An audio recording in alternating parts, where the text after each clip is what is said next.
Bab 3. Hati yang menjauh tanpa sadar. Hati manusia jarang menjauh dari Allah dengan satu langkah besar yang disadari. Ia menjauh perlahan, setapak demi setapak, melalui hal-hal kecil yang dianggap biasa. Bukan karena niat untuk meninggalkan, tetapi karena lupa menjaga.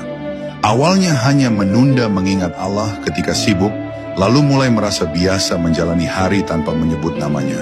Hingga akhirnya hati terbiasa berjalan sendiri. Di titik itulah jarak mulai terbentuk, bukan karena Allah berubah, melainkan karena hati kehilangan kewaspadaan rohani. Kelalaian adalah hijab yang paling halus.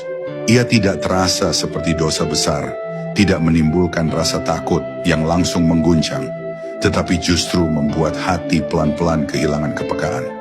Ketika zikir terasa berat, doa terasa hambar, dan ibadah terasa sekadar kewajiban, itu bukan karena Allah menutup pintu, melainkan karena hati telah terlalu lama sibuk mengurus dirinya sendiri. Dunia yang terus masuk tanpa disaring membuat ruang batin menyempit, hingga kehadiran ilahi tidak lagi terasa lapang.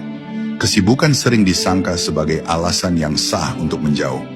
Padahal bukan sibuknya yang bermasalah, melainkan kemana hati bergantung saat sibuk itu dijalani. Seseorang bisa sangat sibuk, namun hatinya tetap hadir bersama Allah. Dan seseorang bisa tampak tenang, namun hatinya jauh tak tentu arah. Ketika hati hanya merasa aman dengan perhitungan, rencana, dan kendali diri, maka perlahan ia lupa bersandar. Disitulah jarak tercipta, bukan oleh waktu, tetapi oleh rasa tidak butuh kepada Allah. Ada saat di mana hati menjadi asing terhadap getaran rohani, bukan karena kehilangan iman, tetapi karena terlalu lama tidak diajak pulang. Hati yang jarang disentuh oleh munajat akan merasa kaku saat menghadap. Ia tahu arah, tetapi lupa rasa. Ia mengenal kata-kata, tetapi kehilangan makna. Dan dalam keadaan seperti itu, manusia sering menyalahkan dirinya secara berlebihan. Padahal yang dibutuhkan bukan celaan, melainkan kelembutan untuk mengajak hati kembali sadar. Maka memahami bahwa hati bisa menjauh tanpa sadar adalah awal dari kebijaksanaan.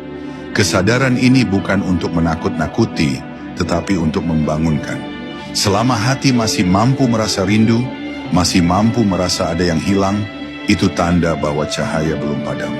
Allah tidak menuntut kesempurnaan, hanya kejujuran untuk kembali. Dan saat hati mulai menyadari jaraknya sendiri, saat itulah jalan pulang sebenarnya sudah dimulai.